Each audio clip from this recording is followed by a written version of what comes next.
If your life is dominated by worrying about your health, Googling symptoms, and being convinced that some illness is going to take you away from your loved ones, then you probably have hypochondria, also called health anxiety or illness anxiety. And you probably want to stop it. In this video, I'm going to take you through 10 steps used in CBT to get your health anxiety under control. The first step is motivation. This video is packed with useful information, so it's quite long, so you're going to have to be motivated to watch it all. But that is nothing compared to the motivation you will need to overcome your health anxiety. You see, there is no magical instant cure for hypochondria, so it's going to take a lot of hard work over a prolonged period. So how do you motivate yourself? You can start by getting a pen and answering the following questions. Where will I be in 5 years if I don't change how I manage my health anxiety? How does my hypochondria affect my relationships?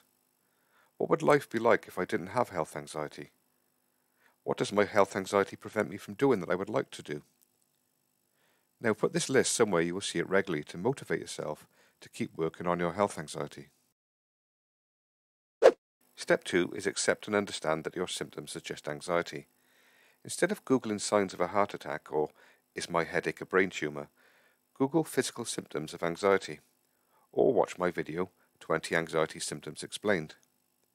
This will help you see your symptoms with a different and less scary perspective. It will also help you challenge the anxious thoughts, which we will talk more about later. Step 3 is understanding the anxiety cycle. I have covered this in many of my videos, but it goes like this. You get a thought like, what if I have a heart attack? The thought makes you feel anxious, and the anxiety causes your heart to beat faster and stronger. To try to reassure yourself, you check your pulse.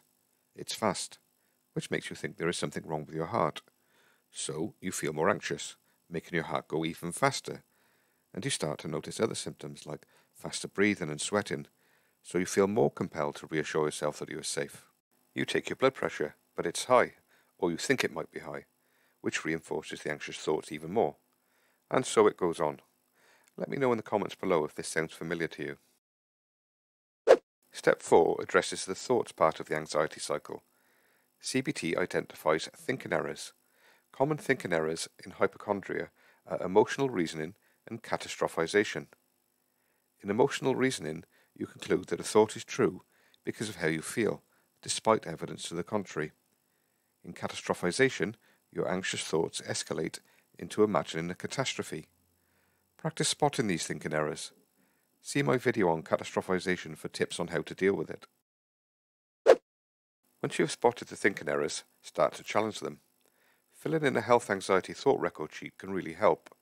You can print out this sheet from a great website called getselfhelp.co.uk. I have put a link to this thought record in the description. This thought record helps you challenge your negative thoughts by rating how it affects your anxiety, looking for an alternative perspective, and then re-rating your anxiety after challenging the thought.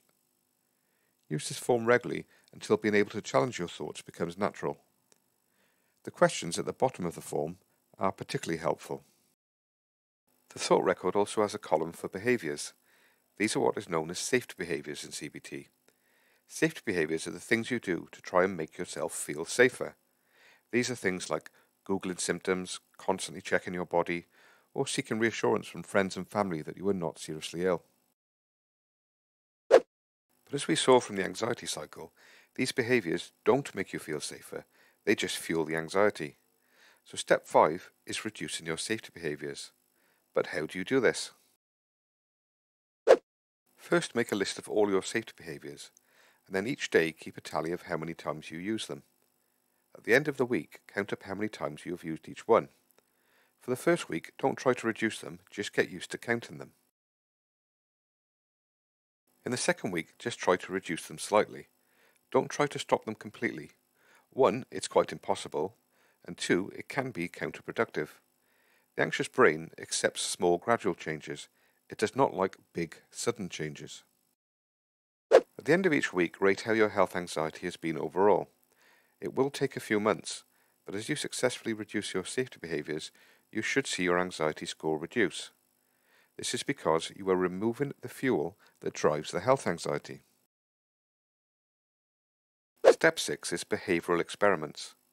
Your health anxiety safety behaviours reinforce your negative thoughts, but by experimenting with your behaviours, you can disprove your negative thoughts, which make them lose their power. GetSelfHelp.co.uk has a behavioural experiment form. Print it out using the link I've put in the description. Here is an example. Let's say you notice the feeling of a lump in your throat. You get the thought that it might be throat cancer.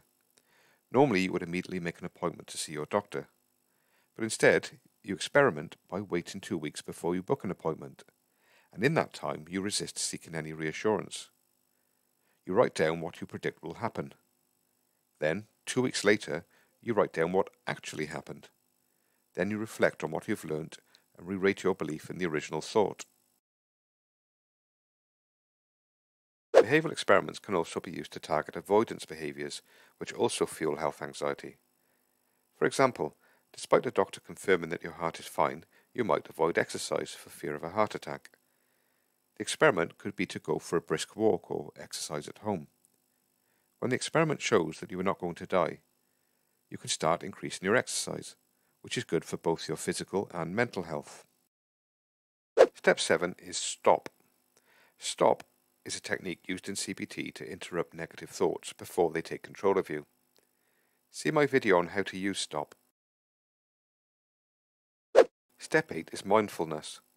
When worried about your health, your mind goes to some imagined future scenario. Mindfulness helps you bring your mind back to the here and now. Accept that you've had an anxious thought about your health. Don't judge yourself. It's just a thought. Now observe your environment. What can you see, hear, smell or touch? If you're in the middle of doing something like washing the dishes, do it mindfully. Notice the temperature of the water, the feel of the bubbles. I will make a video on mindfulness soon, but there is plenty of information on the internet. Step 9 is worry postponement. If your health worry is really strong, just postpone the worry. You have promised your anxious brain that you will deal with its concern, just later. When later comes, you will often find that the worry has passed or is no longer so strong. If it's still strong, use the health anxiety thought record from step 4.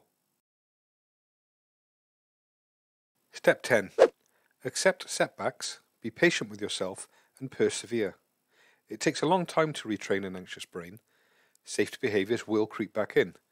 Some days your anxiety will feel as bad as ever, but over time, if you follow these steps regularly, your health anxiety will reduce and you can get your life back.